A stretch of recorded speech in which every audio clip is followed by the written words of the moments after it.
Un cours en miracles, 257 chapitre 31.5. La vision finale. 5. Concept de soi versus soi. L'apprentissage du monde est bâti sur un concept de soi ajusté à la réalité du monde. Il lui va bien, car c'est une image qui convient à un monde d'ombres et d'illusions. Il est ici chez lui, où ce qu'il voit ne fait qu'un avec lui. C'est à la construction d'un concept de soi que sert l'apprentissage du monde.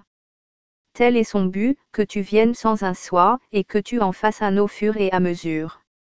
Et au moment où tu atteins la maturité, tu l'as perfectionné, pour traiter le monde d'égal à égal, en accord avec ses exigences. Le concept de soi est fait par toi. Il n'a pas du tout de ressemblance avec toi. C'est une idole, faite pour prendre la place de ta réalité en tant que fils de Dieu. Le concept de soi que le monde voudrait enseigner n'est pas la chose qu'il paraît être. Car il est fait pour servir deux buts, dont un seul peut être reconnu par l'esprit. Le premier présente la face de l'innocence, l'aspect qui subit. C'est cette face qui sourit, charme et semble même aimer. Elle recherche des compagnons, et elle regarde, parfois avec pitié, la souffrance, et parfois offre un réconfort. Elle croit qu'elle est bonne dans un monde mauvais. Cet aspect peut se mettre en colère, car le monde est infâme et incapable de fournir l'amour et le refuge que l'innocence mérite. Ainsi cette face est-elle souvent mouillée de larmes devant les injustices que le monde accorde à ceux qui voudraient être généreux et bons. Cet aspect n'attaque jamais en premier, mais chaque jour 100 petites choses lancent de petits assauts contre son innocence, le provoquant jusqu'à l'irritation, et enfin jusqu'à l'insulte et l'injure ouverte. La face de l'innocence que porte si fièrement le concept de soi peut tolérer l'attaque en légitime défense, car n'est-ce pas un fait bien connu que le monde traite rudement l'innocence sans défense? Nul ne fait une image de lui-même sans y mettre cette face, car il en a besoin. L'autre côté, il ne veut pas le voir. C'est pourtant là que l'apprentissage du monde a ses visées, car c'est là qu'est établie la réalité du monde, pour veiller à ce que l'idole dure. Sous la face de l'innocence, il y a une leçon que le concept de soi a été fait pour enseigner. C'est la leçon d'un terrible déplacement et d'une peur si dévastatrice que la face qui sourit au-dessus doit à jamais détourner son regard, de crainte de percevoir la traîtrise qu'elle cache. La leçon enseigne ceci: je suis la chose que tu as faite de moi, et quand tu me regardes, tu es condamné à cause de ce que je suis. À ce concept de soi le monde réagit avec un sourire d'approbation, car il garantit que les chemins du monde sont bien gardés, et que ceux qui les parcourent ne s'échapperont point. Voici la leçon centrale qui assure que ton frère est condamné éternellement. Car ce que tu es maintenant devenu son péché. Pour cela, il n'est pas de pardon possible. Peu importe maintenant ce qu'il fait, car tu lèves un doigt accusateur, inébranlablement et mortellement pointé vers lui. Il pointe aussi vers toi, mais cela est gardé encore plus profondément dans le brouillard sous la face de l'innocence. Dans ces caveaux voilés, tous ses péchés et tous les tiens sont préservés et gardés dans les ténèbres, où ils ne peuvent pas être perçus comme des erreurs, ce que la lumière montrerait sûrement. Tu ne peux pas être blâmé de ce que tu es, pas plus que tu ne peux changer les choses que cela te fait faire. Ton frère est donc pour toi le symbole de tes péchés, et tu ne fais que le condamner en silence, et pourtant avec une urgence qui n'a point de cesse, pour la chose haïe que tu es. Les concepts sont appris. Ils ne sont pas naturels. À part de l'apprentissage, ils n'existent pas. Ils ne sont pas donnés, donc ils doivent être faits. Aucun d'eux n'est vrai, et beaucoup proviennent d'imaginations fiévreuses, échauffées par la haine et les distorsions nées de la peur. Qu'est-ce qu'un concept, sinon une pensée à laquelle son faiseur donne une signification qui lui est propre? Les concepts maintiennent le monde. Mais ils ne peuvent être utilisés pour démontrer que le monde est réel. Car ils sont tout faits à l'intérieur du monde, nés dans son ombre, grandis à sa manière et enfin, mûris, dans sa pensée. Ce sont des idées d'idoles, peintes avec les brosses du monde, lesquelles ne peuvent pas faire une seule image représentant la vérité. Un concept de soi est insignifiant, car nul ici ne peut voir à quoi il sert, ni par conséquent se représenter ce que c'est. Or tout l'apprentissage que le monde dirige commence et finit dans le seul but de t'enseigner ce concept de toi-même, afin que tu choisisses de suivre les lois de ce monde et jamais ne cherches à aller au-delà de ces routes, ni ne te rende compte de la façon dont tu te vois toi-même. Maintenant le Saint-Esprit doit trouver une façon de t'aider à voir que ce concept de soi doit être défait, si quelque paix d'esprit doit être donnée. Il ne peut pas non plus être désappris, sauf par des leçons visant à enseigner que tu es quelque chose d'autre. Car autrement, il te serait demandé d'échanger ce que tu crois maintenant contre une perte totale de soi, et une plus grande terreur surgirait en toi. C'est pourquoi les plans de leçon du Saint-Esprit sont structurés en étapes faciles, de sorte que même s'il y a parfois un certain malaise ou quelque détresse, il n'y a pas de bris de ce qui a été appris mais une simple retraduction de ce qui semble en faire la preuve. Considérons donc ce qu'il y a comme preuve que tu es ce que ton frère a fait de toi. Car bien que tu ne perçoives pas encore que c'est ce que tu penses, tu as sûrement appris jusqu'ici que tu te conduis comme si ce l'était. Réagit-il pour toi? Et sait-il exactement ce qui pourrait arriver?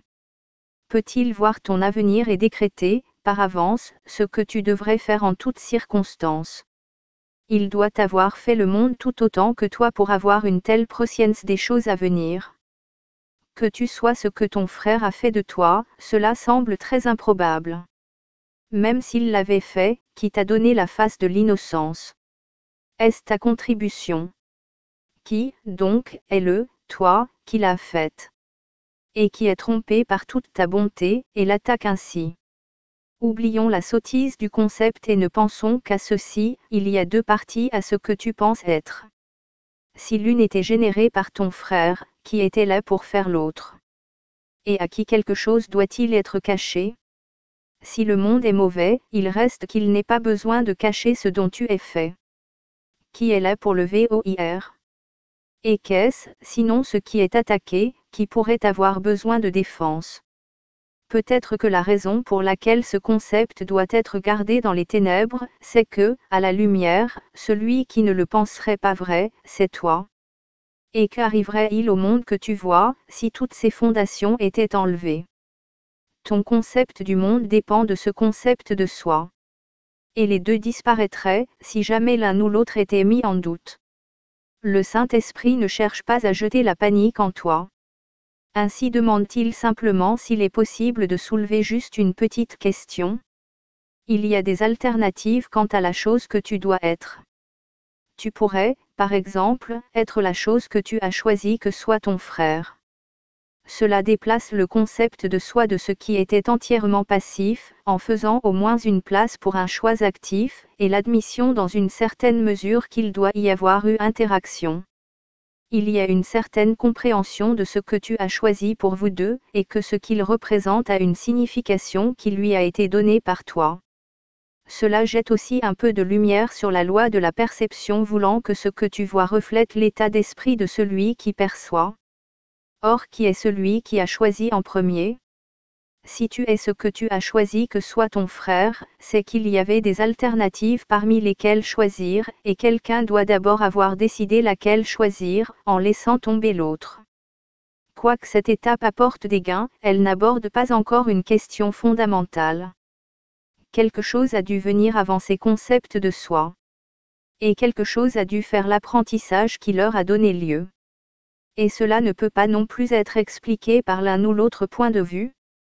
Le principal avantage à passer du premier au second, c'est que tu as en quelque sorte pris part au choix par ta propre décision. Mais ce gain vient au prix d'une perte presque égale, car maintenant tu te trouves accusé de culpabilité pour ce qu'est ton frère. Et tu dois partager sa culpabilité, parce que tu l'as choisi pour lui à l'image de la tienne. Alors qu'auparavant, lui seul était traître, maintenant tu dois être condamné avec lui. Le concept de soi a toujours été la grande préoccupation du monde. Et chacun croit qu'il doit trouver la réponse à l'énigme de lui-même. Le salut peut être vu comme rien de plus que l'évasion hors des concepts. Il ne se soucie pas du contenu de l'esprit, mais de la simple affirmation qu'il pense. Et ce qui peut penser a le choix, et on peut lui montrer que des pensées différentes ont des conséquences différentes. Ainsi il peut apprendre que tout ce qu'il pense reflète la profonde confusion qu'il ressent quant à savoir comment il a été fait et ce qu'il est. Et le concept de soi paraît vaguement répondre à ce qu'il ne connaît pas. Ne cherche pas ton soi dans les symboles. Il ne peut y avoir de concept qui puisse représenter ce que tu es. Qu'importe le concept que tu acceptes tant que tu perçois un soi qui interagit avec le mal et réagit à des choses infâmes. Ton concept de toi-même restera encore tout à fait insignifiant. Et tu ne percevras pas que tu ne peux interagir qu'avec toi-même. Voir un monde coupable n'est que le signe que ton apprentissage a été guidé par le monde et que tu le vois comme tu te vois toi-même. Le concept de soi embrasse tout ce que tu regardes et rien n'est en dehors de cette perception. Si tu peux être blessé par quoi que ce soit, tu vois une image de tes souhaits secrets. Rien de plus. Et dans ta souffrance quelle qu'elle soit, tu vois ton désir dissimulé de tuer. Tu feras de nombreux concepts de soi tout au long de ton apprentissage. Chacun montrera les changements dans tes propres relations, au fur et à mesure que ta perception de toi-même sera changée. Il y aura une certaine confusion chaque fois qu'il y a un changement, mais sois reconnaissant de ce que l'apprentissage du monde relâche sa prise sur ton esprit. Garde confiance et sois sûr et heureux qu'il finira par disparaître et laissera ton esprit en paix. Le rôle de l'accusateur apparaîtra à de nombreux endroits et sous de nombreuses formes. Et chacune semblera t'accuser. Or ne crains pas qu'elle ne soit pas défaite. Le monde ne peut pas enseigner d'images de toi à moins que tu ne veuilles les apprendre. Le temps viendra où toutes les images auront passé, et tu verras que tu ne connais pas ce que tu es. C'est à cet esprit décellé et ouvert que la vérité retourne, sans être entravée ni liée. Là où les concepts de soi ont été mis de côté, la vérité est révélée exactement telle qu'elle est. Quand chaque concept a été mis en doute et en question, et reconnu comme n'étant fondé sur aucune hypothèse qui tiendrait à la lumière, alors la vérité est laissée libre d'entrer en son sanctuaire, propre et libre de culpabilité. Il n'est pas dénoncé que le monde ait plus peur d'entendre que celui-ci. Je ne connais pas la chose que je suis, et je ne sais donc pas ce que je fais, où je suis, comment regarder le monde ni comment me regarder moi-même. Or dans cette leçon naît le salut. Et ce que tu es te parlera de soi-même.